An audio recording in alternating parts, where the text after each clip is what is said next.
మీ అందరి తరఫున ఈ కార్యక్రమానికి నేను చాలా ప్రేమగా ఆహ్వానిస్తున్నా. నమస్తే రావు బహదూర్ సాబ్. నమస్తే సార్. Thank you. సత్యదేవన్ పేరు మారిపోయేటట్టుంది సినిమాతో, Rao Bahadur Saab. Thank you sir. Thank you. But what is your personal and special experience చెప్పాలంటే? ఓకే, చాలా మంచి character, difficult character and different getups, makeups, that's all one side. ఒక స్పెషల్ ఎక్స్పీరియన్స్ ఒక యాక్టర్గా, నాట్ జస్ట్ హీరో.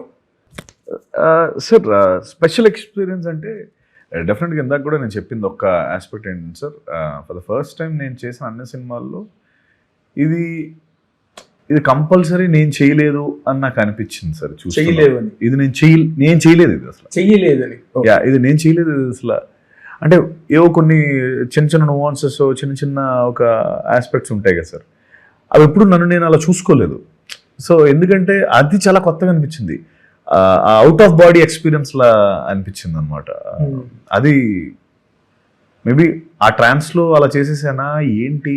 మొట్టమొదటి కథ చెప్పగానే అసలు నేను క్యారెక్టర్ చేయగలనా?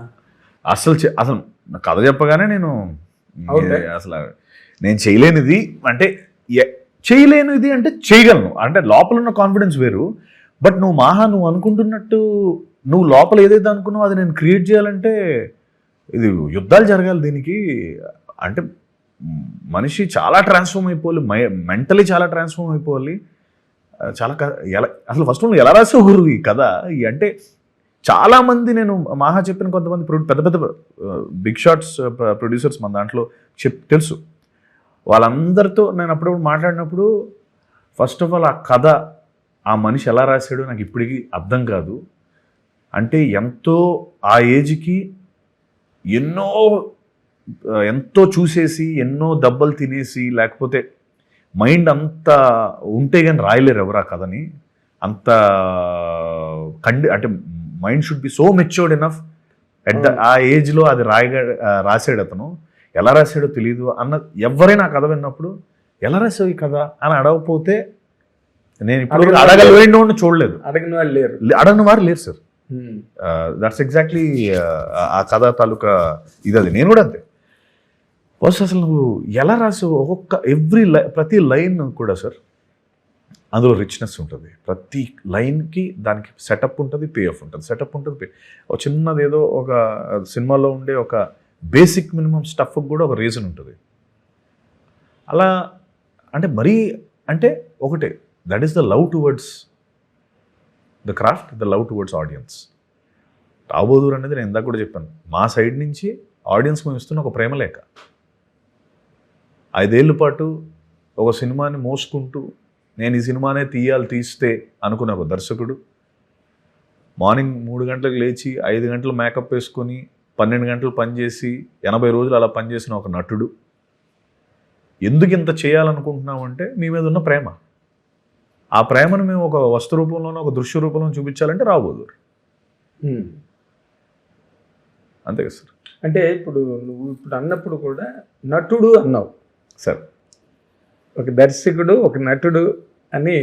అంటే you think that you did not attain the status of a hero అన్న ఫీలింగ్ నీకా ఇప్పటి వరకు?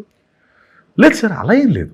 నేను అంటుంది సార్, అన్ని స్ట్రిప్ ఆఫ్ చేస్తే మనం నటులమే కదా సార్. ఫస్ట్ మనకున్న లేయర్లన్నీ లేపేస్తే మనం నటులు కదా. నటులు, actors, first actors, performers. Yeah, దాని తర్వాత ఏదైనా. అంటే ఈ సినిమా తర్వాత సార్ నేను ఇందాక అన్నట్టు రావు బహదూర్ సాబ్ అని పేరు వస్తుంది నీకు గ్యారంటీగా.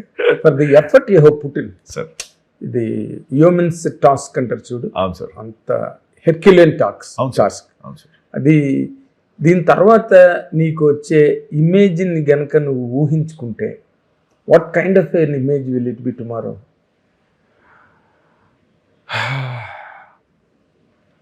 సార్ అది నేను అంటే నాకు చెప్పుకోవడం ఇష్టం ఉండదు సార్. అది మీరు చూసి మీరు చెప్తే నేను చాలా అంటే మీరు అన్నది అర్థం. మేము ఎలాగే చెప్తాం, నేను చెప్తాను. మీరు ఆల్రెడీ నేను కమల్ హాసన్తో పోల్చి నీ డైరెక్టర్ మాట్లాడేది. అవును, రైట్. మేం కాదు మాట్లాడింది సార్. అదే నేను అక్కడికే వస్తున్నాను. నేనేమంటున్నా అంటే ఎలా పర్సీవ్ చేసుకుంటారు అన్నదానికి నాకు ఆన్సర్ లేకపోవచ్చు. కానీ ఎందుకు ఉండదు? ఎందుకు చెప్తాను సార్, అది సార్ నేను కంప్లీట్ చేసేస్తాను ఆగండి. అంటే ఏం అవుతుందో నాకు తెలుసు. అంటే లైక్ ఫర్ ఎగ్జాంపుల్ ఇప్పుడు ఈ సినిమా చూసిన తర్వాత వీళ్ళిద్దరు మెంటల్ నా డాష్ ఇద్దరు కలిసి ఒక రావుబోదురు అనే ఒక స్పెక్టికల్ని చేశారు అన్నది మాత్రం అందరూ మాట్లాడుకుంటారనేది నా కాన్ఫిడెన్స్. నా గురించి స్పెసిఫిక్గా అంటే మేబీ ఏమో సార్, నా గురించి నాకు చెప్పుకోవడం చాలా సిగ్గు అండ్ కష్టపడి సిగ్గుపడతానంటే అలాగే సార్. అంటే సార్ ఇప్పుడు సిగ్గుపడడానికి కూడా కొన్ని టాంజెంట్స్ ఉంటాయి. అవును, ఈ సిగ్గుపడ్డం అంటే పబ్లిక్ గా నువ్వు ఇంత కష్టపడి వాటన్నిటికీ అంత మంచి ఓవేషన్ రిసెప్షన్ వచ్చి మంచి యాక్టర్ అంటారు సార్. అది నువ్వు చెప్పడం ఎప్పుడో నువ్వు మంచి యాక్టర్ అని వదిలేండి సార్, మీరే ఏదో చెప్పండి తర్వాత చూసి. సరే కాదు, ఇప్పుడంటే ప్రతి సినిమా నువ్వు అన్నట్టే ఒక యాక్టర్ కెరీర్లో ఒక పెద్ద మలుపు. ఏ సినిమా అయినా సార్, అది చిన్న సినిమా కావచ్చు, పెద్ద సినిమా కావచ్చు, ఒకటే క్యారెక్టర్ కావచ్చు. ఇప్పుడు స్వాతి ముత్యం సినిమాలో కమల్ హాసన్ సింగిల్ క్యారెక్టర్. అవును సార్. తర్వాత విశ్వరూపం, వాటిలో దశావతారాలు, వాటిలో మెయిన్ డిఫరెంట్ క్యారెక్టర్లు చేశారు కానీ. Right sir. బట్ ప్రతి సినిమా ఒక అగ్ని పరీక్ష, ఒక మలుపు. అవును సార్. ఆ మలుపు తర్వాత ఆ వచ్చే విజయం ఉంటుంది చూసావా, అది ఆ నటుడి కెరీర్ని చాలా ప్రభావితం చేస్తుంది. ఈ సినిమా నీ కెరీర్ని ఎలా ప్రభావితం చేస్తుందని అనుకుంటున్నాను? ఇంకా పెద్ద క్యాన్వాస్ వస్తుంది అనుకుంటున్నాను సార్. పెద్ద దర్శకులు, లేకపోతే పెద్ద దర్శకులు కాదు, పెద్ద ప్రొడక్షన్ హౌసెస్ మనకి పెద్ద క్యాన్వాస్ ఇస్తుందని నేను నమ్ముతున్నాను. ఎందుకంటే వెళితే ఏంటంటే మనకి ప్రొడక్షన్ హౌసెస్ ఇప్పుడు వచ్చి ఒక పెద్ద ప్రొడక్షన్ హౌస్ ఏం పడలేదు కాబట్టి మేబీ ఎందుకు వాళ్ళ అవసరం అని అంటే సినిమాని ఇంకా ఎక్కువ విస్తరింపజేసి ఎక్కువ మందికి రీచ్ చేసేలా దాంట్లో మన పెద్ద ప్రొడక్షన్ హౌస్ ఎప్పుడు పెద్దపేటే ఉంటుంది కాబట్టి అలాంటి ఒక క్యాన్వాస్ దొరికినప్పుడు ఇంకా బాగుంటుంది. అంటే ఇప్పుడు జేఎంబీ వచ్చింది, అలాగే ఇంకా మిగతా బ్యానర్స్ కూడా వస్తాయి. వచ్చినప్పుడు నాకు మాహా లాంటి వాళ్ళకి ఇంకా అద్భుతంగా కథ అని చెప్పి ఎక్కువ మంది విస్తరింపజేసే కథలు చేయొచ్చు అన్నది మా కాన్ఫిడెన్స్. అదే ఈ cinema it will be how it impacts your career అన్నది నీ ఫీలింగ్. ఇప్పుడు జిఎంబి అంటే ఘట్టమనేని మహేష్ బాబు గారు ఫ్రెండ్స్ సూపర్ స్టార్, ఆయన ఈ కథ విన్నారా? నమ్రత గారు విన్నారు సార్, ఆయన చూస్తున్నారు. నమ్రత గారు విన్నారు, ఆయన వాళ్ళు డిస్కస్ చేసుకున్నారు. What was your first reaction? వాళ్ళు తను ఆల్మోస్ట్ 6 గంటలు కూర్చున్నారండి. 6 గంటలు అంటే ఓన్లీ కథ కాదు, కథలో వేరే మొత్తం డిస్కషన్ అంతా ఒక 6 hours. ఎందుకంటే ఆవిడ ఓకే చేసాకే సినిమా ఓకే అయింది కదా, సో ఆవిడ ఓకే చేయాలి. అంటే నేను అనేది ఆవిడ విని యాక్సెప్ట్ చేశారు. 6 hours తర్వాత వెంటనే చెప్పేశారు నేను చేస్తున్నానని చెప్పి. షీఈస్ కాన్ఫిడెంట్, వర్కౌట్ అవుద్ది, వెళ్ళిపోండి, let's do it, JMB is on అని చెప్పారు. నీతో మాట్లాడారా? నాతో మాట్లాడారు, వెళ్ళాను, నేను కూడా వెళ్ళాను, పిలిచారు.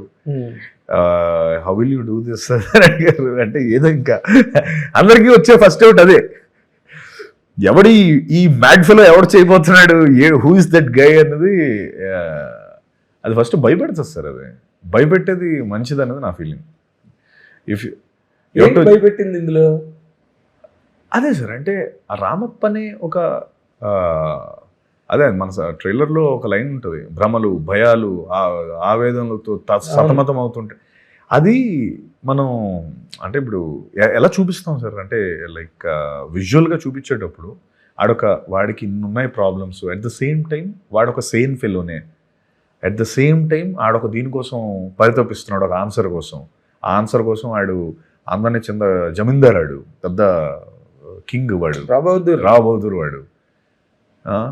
మనం రాబోదూర్ అంటే ధైర్యంగా యువరాజు అన్నాం, చూస్తే ఇడు భయస్తుడు, వీడికి అన్ని భయాలే, భ్రమలు ఇన్నున్నాయి, ఆపోజిట్ క్యారెక్టర్. సో అది కాంట్రాస్టింగ్ క్యారెక్టర్, టైటిల్ కి కంప్లీట్ గా కాంట్రాస్ట్ కదా. అంటే ఇప్పుడు హీరో అనగానే ఏంటి, heroism as you just now referred, ధైర్యవంతుడు, be good and do good, ఎటువంటి ఛాలెంజ్నైనా ఎదుర్కొని సక్సెస్ఫుల్గా విజేతగా బయటకు వచ్చేవాడే హీరో. అవును సార్, రైట్. అవును సార్. బట్ ఇందులోని ఈ పిరికితనం అనే ఒక కాన్సెప్ట్ ఏదైతే ఉందో, పిరికితనం ఉండదు సార్, అంటే భయాలు ఉంటాయి. అదేలేండి, చెప్పండి. భయం ఆబ్జెక్ట్, పిరికితనం ఇండివిజువల్ ట్రైట్, క్యారెక్టరిస్టిక్. ఈ క్యారెక్టరు ఆ విధంగా చేయడం అనేది నీ యాక్టింగ్ హిస్టరీయానికి సంబంధించినంత వరకు how did you handle it? నేను సీన్ బై సీన్ వెళ్తాను సార్ ఇప్పుడు. నా టేక్ ఎలా ఉంటుందంటే, నేను ఫస్ట్ ఈరోజు ఏ సీన్స్ చేస్తున్నామో దాని ముందు దాని వెనక ఎవ్రీథింగ్ ప్రిపేర్ అయ్యి, ఓకే ఆ మూడ్ ఏంటి, ఈ సీన్ ఎలా ఎలివేట్ చేయాలి, ఈ సీన్లో మన పర్ఫార్మెన్స్ ఏంటి, మన ఇన్పుట్ ఏంటి, ఇది నెక్స్ట్ సీన్ ఎలా ఇంపాక్ట్ చేస్తుంది, ముందు సీన్ ఎలా ఇంపాక్ట్ చేస్తుంది. సో వెరీ డీటెయిల్డ్గా నేను మెథడ్ యాక్టింగ్ అంటే ఓవరాల్ కాకుండా నేను ఇండివిజువల్ సీన్కి 1000% పెట్టి ఆ సీన్ని రంజింపజేసి నెక్స్ట్ సీన్కి వెళ్తాం, మళ్ళీ దాన్ని ప్రాపర్గా చేసుకొని నెక్స్ట్ సీన్కి వెళ్తాం. So every which way in the mood in the moment I make sure I deliver the best. అంటే లైక్ అందులో అసలు సెకండ్ థాటే లేకుండా చేస్తాను ఆ సీన్ వరకు. మళ్ళీ నెక్స్ట్ సీన్కి వెళ్తే నెక్స్ట్ సీన్లో చేస్తాను. అంటే ఈ కథలో మహా రాసిన కథలో నీ కాంట్రిబ్యూషన్ కూడా ఉన్నదా? నీ మోడిఫికేషన్స్, నీ అడాప్టేషన్స్? లేదు సార్, ఈ కథ పరంగా అసలు నాకు కథ మొత్తం బుక్ అంతా కుట్టేసి సీల్ చేసి సీల్ స్టాంప్ వేసి పక్కన పెట్టేసి సీల్ వేసిన తర్వాత వచ్చాం. మనకు అసలు సార్ నేను అంటే మనం వేలు పెట్టడానికి ఏం లేదు సార్ ఇందులో. ఆయనే బేసికలీ మహా ఒక 101 సార్లు, బేసికలీ మహా మనం చెప్పాలంటే 102ది చెప్పాలి, ఎందుకంటే ఆల్రెడీ 101 సార్లు ఆయన అనుకుని ఉంటాడు. అంటే ఇక్కడ ఇందులో చిన్న పారాడాక్స్ ఉంది. విచిత్రం ఏంటంటే మహా ఏమీ పెద్ద ఒక 50 సినిమాలు 60 సినిమాలు 70 సినిమాలు చేయలే, రైట్? బట్ మహాకని ఏదో ఒక తెలియని మన ఇండస్ట్రీ వరకు ఒక మంచి అట్రాక్షన్. మహా వెంకట్ అనగానే ఒక హైలీ మెరిటెడ్ ఫెలో అనే ఒక ఇంప్రెషన్ వచ్చింది. అది సినిమాతో సస్టైన్ అవుతుందా? 100% ఇంకా డబుల్ అవుతుంది. మీరు అన్నట్టు 50,000 60,000 ఉండకపోవచ్చు, బట్ ఆ కథ పట్ల 50-60 సినిమాలు చేస్తే వస్తుంది. కరెక్ట్, మీరు చెప్పింది correct. But inside the circles of the ఇండస్ట్రీలో తనకు మంచి గుర్తింపు ఉంది. హిట్ టీవీ యాప్, ఇందులో short news, live news, entertainment shows, movies, digital magazines తో పాటు మీ జిల్లా వార్తలను కూడా ఫ్రీగా చూడొచ్చు. ఇంకెందుకు ఆలస్యం, వెంటనే హిట్ టీవీ యాప్ ని డౌన్లోడ్ చేసుకుని ఫ్రీగా ఎంటర్టైన్మెంట్ పొందండి. Hit TV app. Hit TV app. Please download hit TV app. Hit TV app ని ఫ్రీగా డౌన్లోడ్ చేసుకొని ఎంజాయ్ చేయండి. మీకు నచ్చిన ఎంటర్టైన్మెంట్ కోసం హిట్ టీవీ యాప్ ని ఫ్రీగా డౌన్లోడ్ చేసుకొని ఎంజాయ్ చేయండి. హిట్ టీవీ యాప్ ని డౌన్లోడ్ చేసుకుని ఆస్వాదించండి, ఆశీర్వదించండి. ఇంతమంది సెలబ్రిటీలు హిట్ టీవీ యాప్ ని డౌన్లోడ్ చేసుకోండి అని చెప్తున్నారంటే ఎంత మంచి యాప్ ఆలోచించండి. అమెరికాలో చదవాలనుకునే వాళ్ళకి విశ్వసనీయమైన పేరు మన శౌర్య కన్సల్టెన్సీ. UK లో 1 year masters, UK లో 1 year masters, 2 years work permit up to 5 years visa. Contact Saurya Consultancy. Contact 89851 89851.